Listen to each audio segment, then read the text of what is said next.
So for those of you who follow my channel, you may have noticed that I've started an unabridged recitation of the Lankavatara Sutra, the translation by Suzuki. Now I'm chuckling because I don't know whether I'll complete this or not. It's quite a substantial and heroic task. This is the book, and I've shown pictures of the book in other videos, and I've also done other videos on the Lankavatara. It's a wonderful sutra. It really is very straightforward, not as woo-woo as some of the others in terms of the fantastical kinds of environments. And, a pretty straightforward, recitation of basically what's referred to as the Yogacara philosophy of Buddhism, but again, emphasizing the criticality of the notion that it is not a philosophy.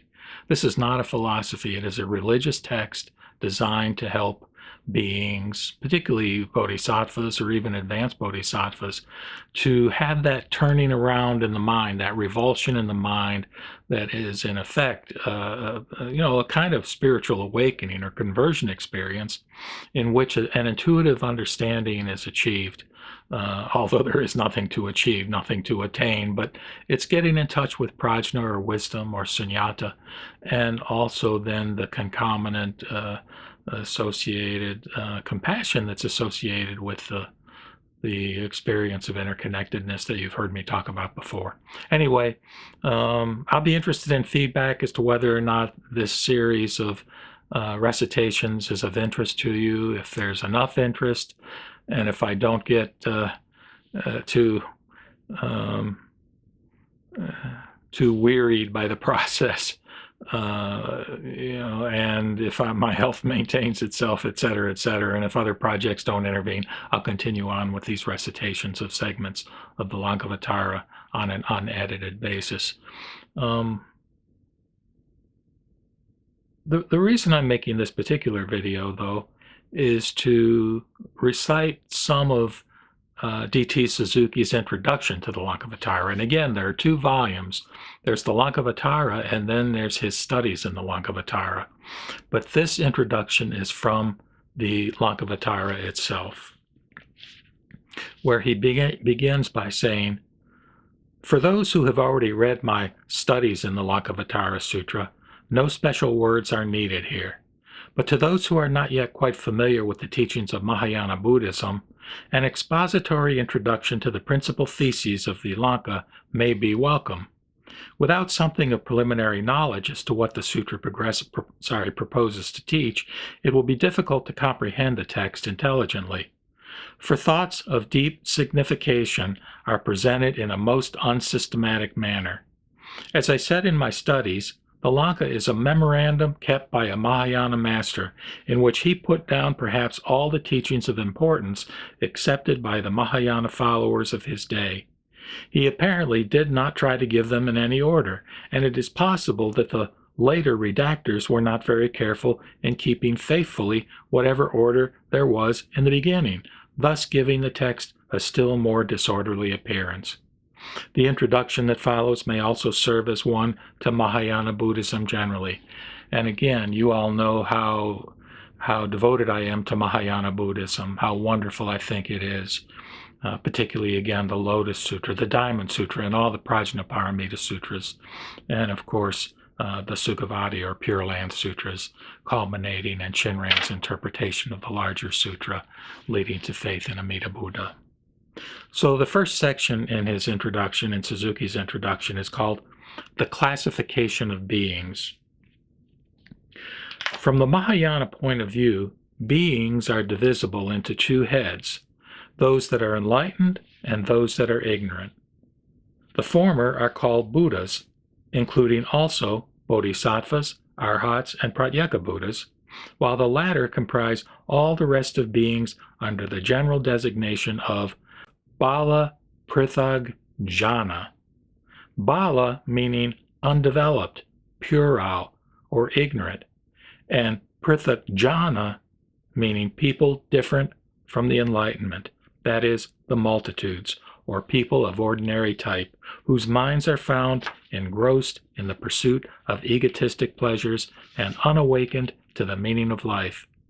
This class is also known as Sarvasattva, or all beings, or sentient beings. The Buddha wants us to help the ignorant, hence the Buddhist teaching and discipline.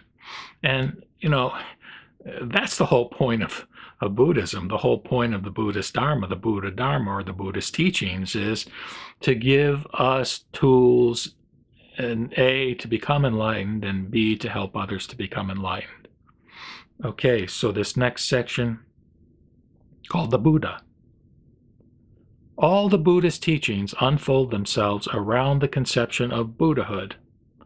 When this is adequately grasped, Buddhist philosophy, with all its complications and super-additions, will become luminous. What is the Buddha? According to Mahamati, and Mahamati is the bodhisattva within the Lankavatara Sutra who has the dialogue with the Buddha. According to Mahamati, the bodhisattva Mahasattva, who is the interlocutor of the Buddha in the Lanka, the Buddha is endowed with transcendental knowledge, or prajna, and a great compassionate heart, or karuna. And these are, to the extent that we can talk in terms of any conceptual ideas, the two main attributes of Buddhahood, particularly the Sambhogakaya, or bliss body of the Buddha. And I think the Lanka at some point gets into the Trikaya doctrine. And by the way, two sidebar notes. One, you'll see that I've got a whole series on the qualities of the Buddha, a whole series of videos, or really audio recitations. And those are from the Avatamsaka Sutra, the Flower Garland Sutra. And the other thing, as I indicate in the description of my unabridged recitations of the Lanka, I've got two videos that could be helpful in addition to this one if I continue on with it. One, sort of giving Suzuki's general interpretation of the Lankavatara in terms of what the teaching is within it, and the second one being sort of a description of the Vijnanas, the Vijnana doctrine. And I know that's probably not the right way to pronounce it. I think one of my subscribers corrected me once, but in any case, that's the easy way for me to get a pronunciation handle on it. But again, these concepts, as interesting as they might be from an intellectual point of view, are not the point of the sutra. The point of the sutra is experiencing that intuitive knowledge, that truth, that wisdom that leads to action in terms of helping sentient beings to relieve their suffering. So going on with Suzuki's section here in the introduction on the Buddha.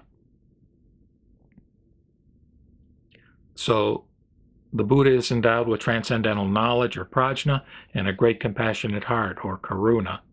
With the former, he realizes that this world of particulars has no reality, is devoid of ego substance, or anatman, and that in this sense it resembles Maya, or a visionary flower in the air. As thus it is above the category of being and non-being, it is declared to be pure and absolute and free from conditions. But the Buddha's transcendental wisdom is not always abiding in this high altitude, because being instigated by an irresistible power which innerly pushes him back into a region of birth and death, he comes down among us and lives with us who are ignorant and lost in the darkness of the passions, or the klesha. Nirvana is not the ultimate abode of Buddhahood, nor is enlightenment. Love and compassion is what essentially constitutes the self-nature of the all-knowing one, or sarvajna. And in my own copy, which I was so fortunate to obtain back in, it was either 1979 or 1980, probably 79 when I first started studying Buddhism, that I was able to obtain this hardback copy in a bookstore in Asheville, North Carolina. And in mine, I've got various underlinings in here, but there I placed the words Nama Amida Buddha.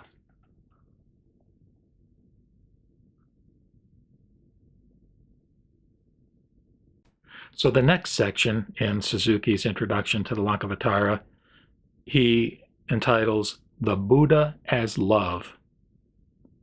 The Buddha's love is not something ego-centered. It is a will force. That's WILL-FORCE. It is a will force which desires and acts in the realm of twofold egolessness. It is above the dualism of being and non-being. It rises from a heart of non-discrimination. It manifests itself in the conduct of purposelessness.